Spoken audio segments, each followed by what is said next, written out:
This is Kurt Carr for CT 169 Strong, revealing the myth of the Connecticut housing crisis and the scapegoating of zoning. It is a widely held belief that housing availability and affordability in Connecticut are broken and in crisis. We have a history of exclusionary zoning. Land use reform is one part of this housing crisis altogether. On Connecticut's housing crisis. Affordable housing crises. The affordable housing crisis. The housing crisis in this state is untenable. Help our housing crisis. In the face of this housing crisis. To the depth and the breadth of the housing crisis. Tend to think about the housing crisis. Of Republicans increasingly acknowledging the housing crisis. Everyone here seems to agree there's a housing crisis. No matter how many times it is said, by how many people, or even by everyone, doesn't make it true. Humans have a long and sordid history of embracing extraordinary popular delusions that often seem to madden crowds. When people believe there is a crisis, they must blame somebody, anybody but themselves. The most critical challenges we face, which is exclusionary zoning and land use policies. We've been beating our residents with exclusionary zoning sticks for hundreds of years. With exclusionary zoning, we see zoning that has the effect of excluding certain groups. And for decades, we've seen exclusionary zoning contribute to inequality and stifle economic growth. Affordable housing initiative to break through what were then insurmountable exclusionary zoning barriers. We shoot ourselves in the foot with our crazy exclusionary zoning. Of local control and local exclusionary zoning policies and local housing development policies that they enact. So zoning is exclusionary and crazy. Or is it just a convenient scapegoat? If we just sacrifice zoning, all of Connecticut's problems are solved. We can end segregation, discrimination, economic disparity, mortality disparity, drug addiction, poverty, crime, social injustice, and cost-burdened households. Oh, if it only was that easy. We sacrifice the scapegoat, and all will be well. The meme that there is a housing crisis in Connecticut caused by exclusionary zoning is simply not true, no matter how many times said by people. As you will see, it is merely an extraordinary popular delusion that is driving many to madness. There are roughly 145,000 more housing units than households in Connecticut, or a vacancy rate of 9.6%.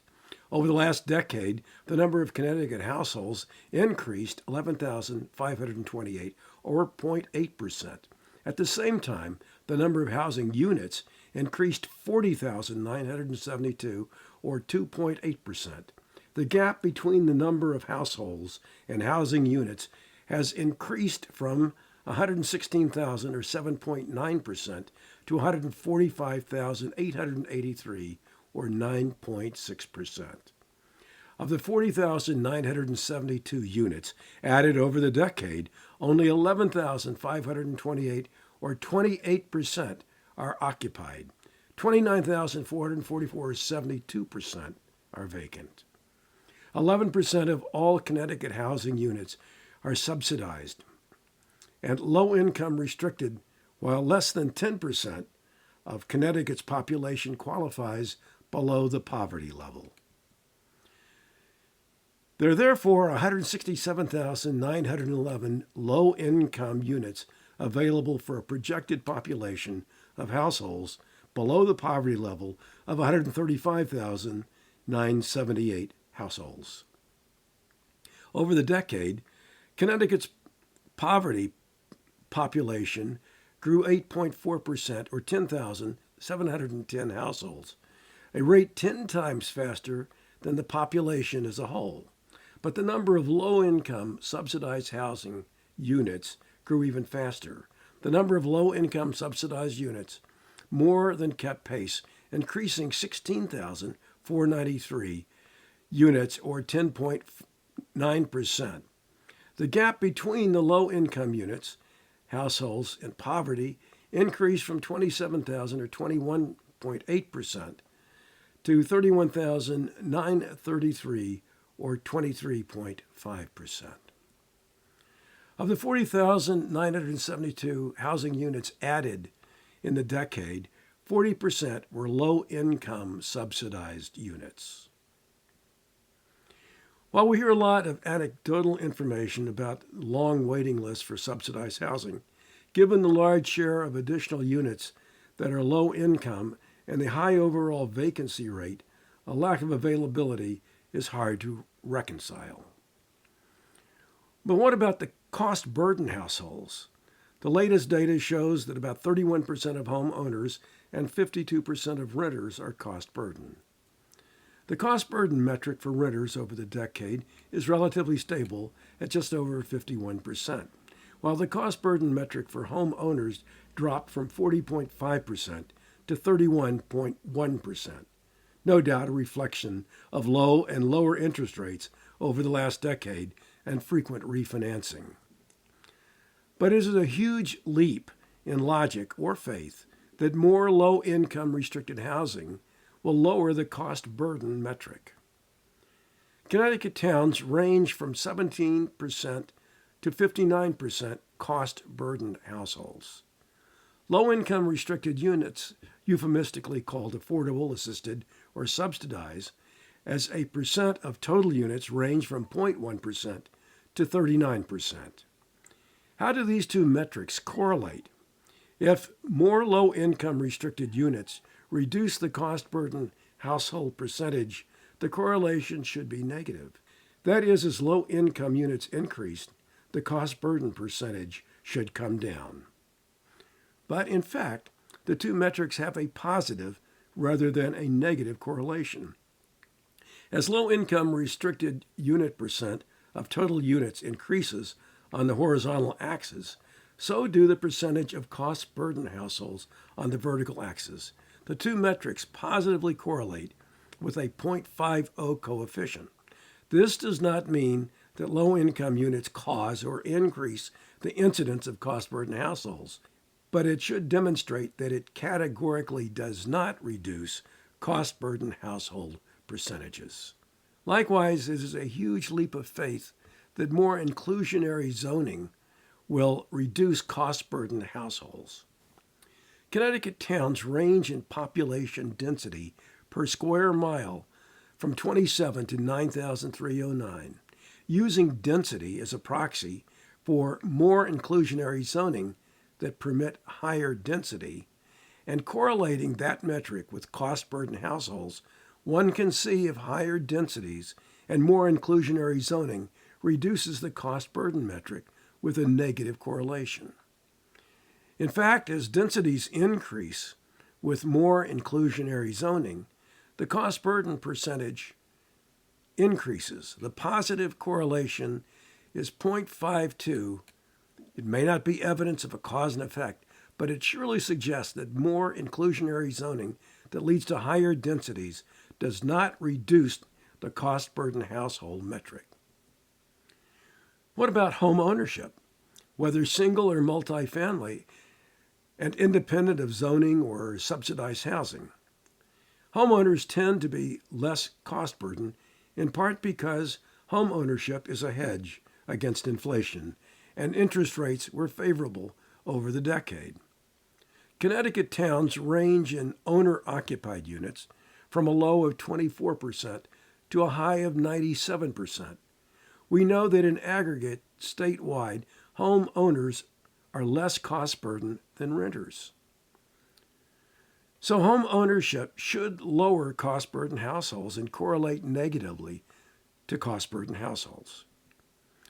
And as ownership increases from left to right, the incidence of cost burden goes down with a negative 0.65 coefficient. If subsidized housing and relaxed zoning don't reduce cost burden, and home ownership does, what are the main drivers of cost burden and overall affordability? Cost burden households are first and foremost a reflection of consumer choice to stretch to pay for shelter. It is influenced by property taxes, interest rates, inflation, energy, and insurance costs. When the affordable housing advocates start talking about cost-burdened households, they should be asked what, if anything, the metric has to do with low-income housing or zoning. The answer is nothing. In a recent survey of 2,562 registered Connecticut voters in January of 2023, in bold research on behalf of Growing Together Connecticut asked respondents, why do you think housing is so expensive in Connecticut? By a large margin, respondents blamed landlords for high rents and high prices, then investors buying up properties for rent, then a lack of subsidized housing for low and middle income families, even though middle income families don't qualify for subsidized housing, then restrictive zoning, residents blocking development, something not listed, and too much regulation on building new houses, lack of new housing, not enough multifamily housing, and not enough rental units being built. Twice as many respondents blamed landlords as did zoning or local resistance, and 26% said they blamed something that was not listed. Something else may include their answers to this question. What are the most important issues facing Connecticut? Number one, with 50% of respondents, was taxes, followed by energy costs, inflation, and then housing lack or cost was number 4 by a significant margin, followed by economy and jobs, government spending, crime, roads and infrastructure, health care, and gun violence. The attention being given to housing and zoning is way out of proportion to the public's perception of issues that require greater focus. The problem with doing the wrong thing is the amount of time, energy, and resources diverted from attending to higher priority issues. So, why has housing and zoning garnered such a disproportionate share of legislative attention in Hartford? It is the heavy investment of lobbying by a web of developers, state and federal agencies, and philanthropies whose financial interests far exceed any market-driven need for more housing that local zoning regulations are scapegoated for resisting. That will be the topic of another presentation.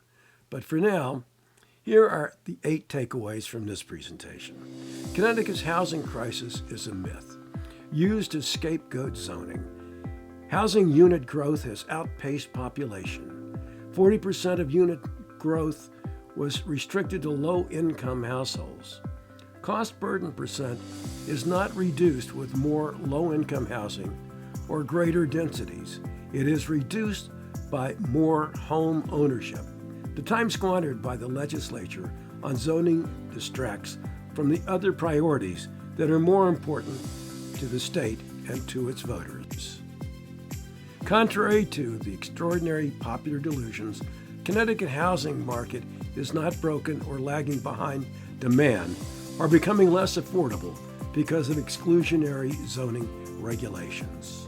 Sacrificing zoning on the altar of affordable housing will solve no problems and will make no one's life better, except perhaps the billionaire developers, the philanthropies they endow, the lobbyists they retain, and the legislators obliged by their political contributions. This message brought to you by CT 169 Strong.